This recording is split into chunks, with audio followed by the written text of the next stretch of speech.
Okay, we left off Gimel, page 17.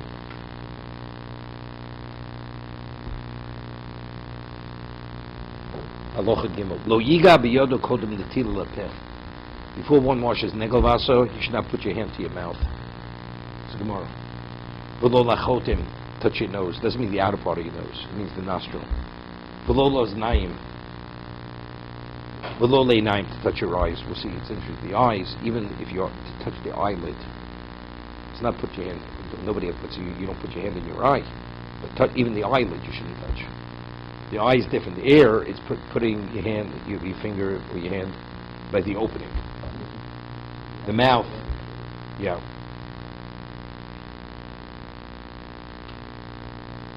No, the answer is because the eyelid,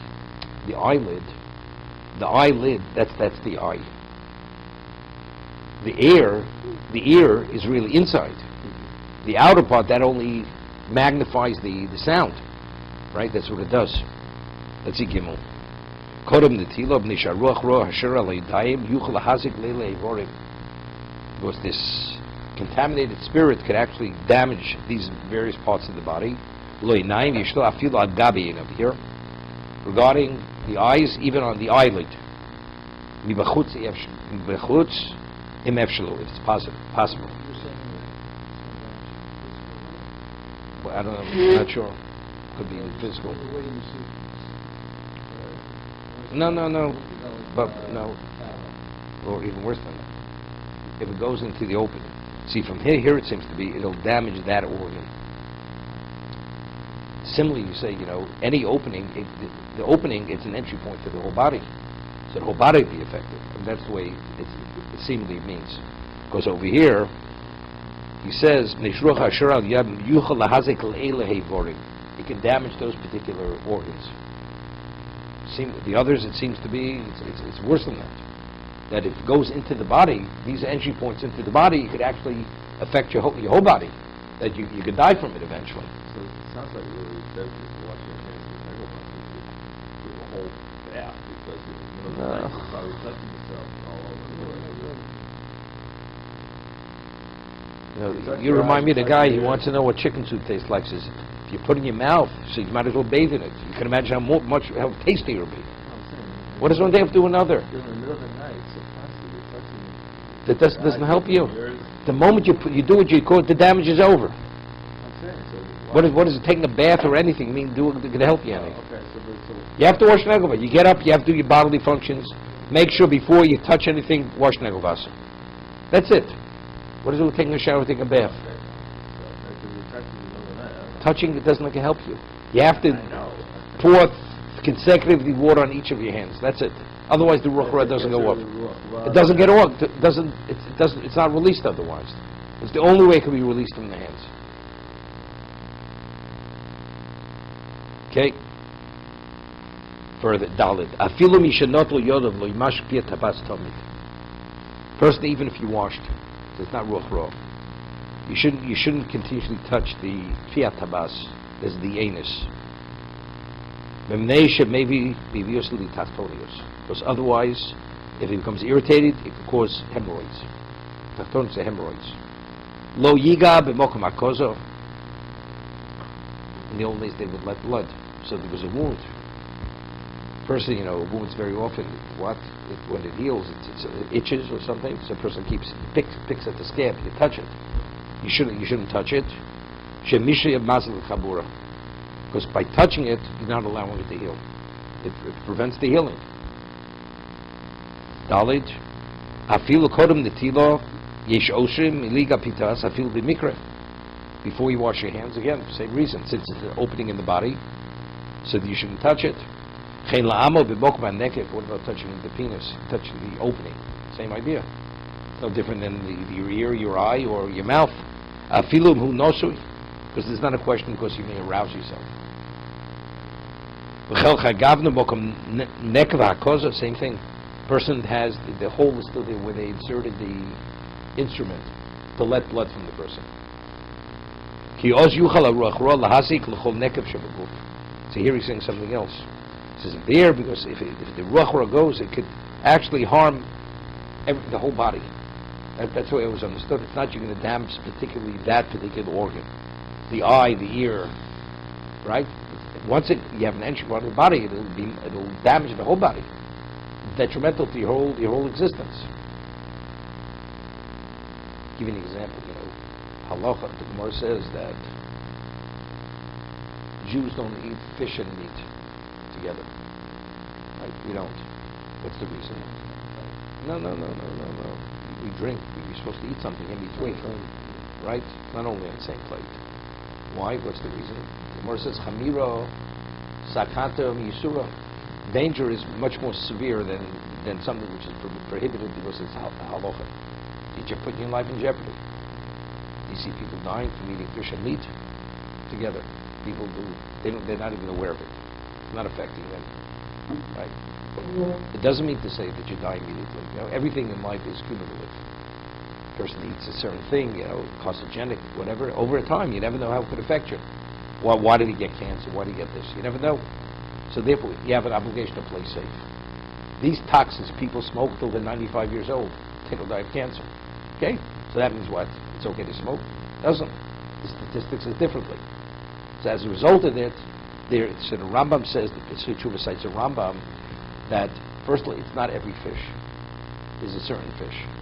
We're not sure which fish it is. With the combination of meat, it creates a certain toxin, and ultimately that toxin could be lethal if you have enough of it in your body. That's the reason why you shouldn't have fish and meat together, for that reason.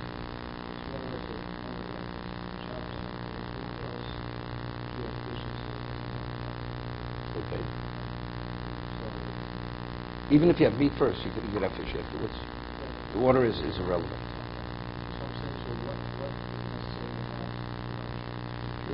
You drink something, or you drink, or you eat something, bread, fruit, vegetable. You have to cleanse your palate. That's what it's about. Cleansing your mouth. The best thing to have is tosis in Avodah Zarah is to drink wine. Wine actually deactivates whatever that is in your mouth. If it's exposed to the wine, sulfates. You could smoke nicotine too. They take a nicotine pill. Yeah. You write a book on Yeah. Right. Okay. Lo yiga begigas shefer. Person has a barrel of beer. Shamish v'sheyad mafsed shefer. This is unrelated. Beer has to ferment. Each wine ferments. Beer ferments. Everything has a fermentation process. Touching it, moving the barrel, could actually affect the natural fermentation, the development of beer. Let's see. Now he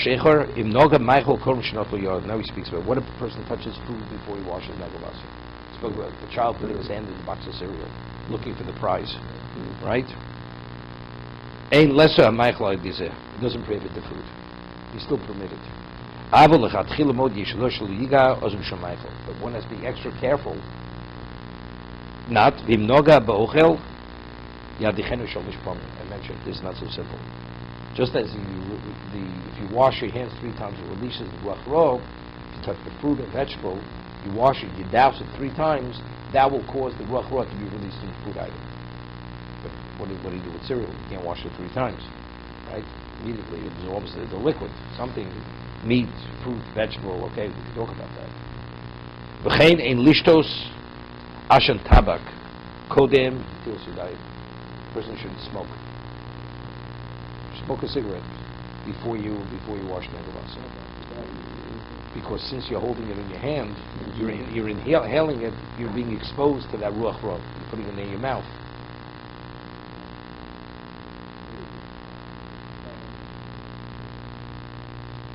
In your mouth, how do you say to smoke?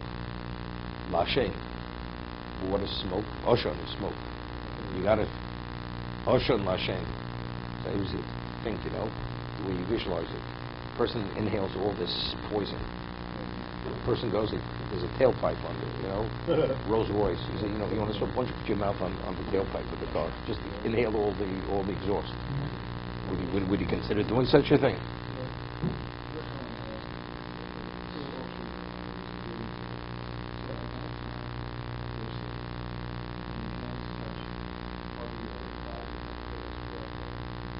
No.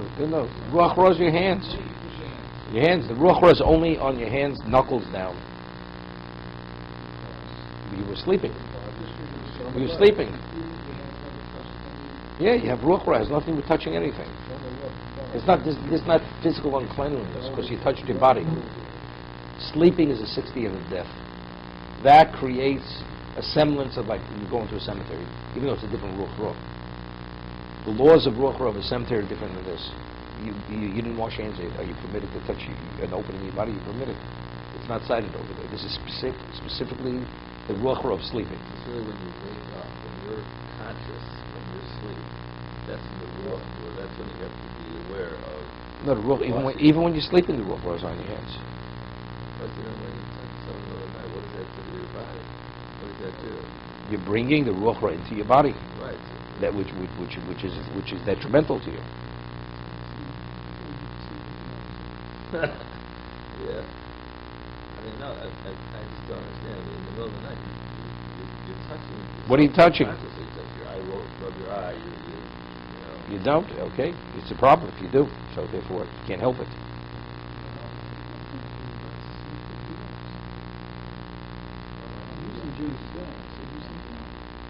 There's a bear later, usually about 25 minutes.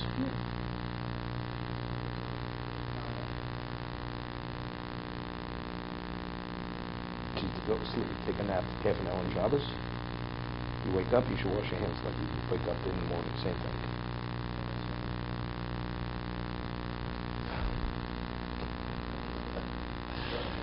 Okay. Okay.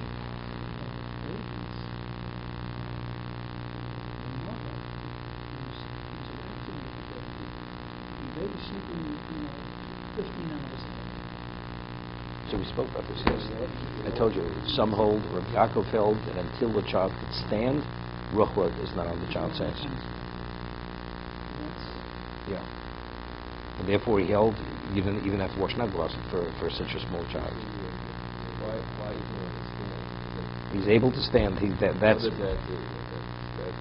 because it says you shouldn't walk Dalet Amos also without washing. So he has to minimally be able to walk. So if you can stand, you can take a few steps. But if you can't take the steps, then Ruach Ra has no relevance to him. You have to do the naglas for him. I'm telling you, they held you don't. Not even for the child, you don't have to do the naglas. Child is able to walk, then you should do naglas for the child. Okay. Before that, you don't have to do naglas for the child. And stand. Don't know. I told you, it was a nish. From 30 days on, his mother washed naglas with him. Yeah. My children, when they're very young, before they walk, we wash naglas with them. Take them over to the sink, pour 3 times each hand or 4 times, and then that's what we did it. If the child continues to sleep, so you have no choice, okay? But if the child is awake, or the child, let's say, a substantial amount of time, you do.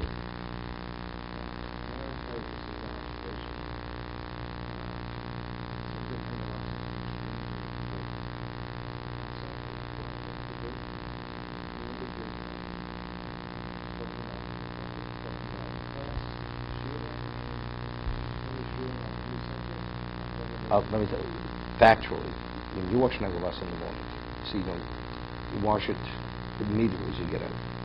When you wake up, there's a certain heaviness you feel on your hands. With tightness, it's not that. After you wash naglas, you feel your hands feel different. Not because they were washed. They feel different. There's a weightiness. There's a weightiness on your hands. You wash, it's released. That weightiness is removed.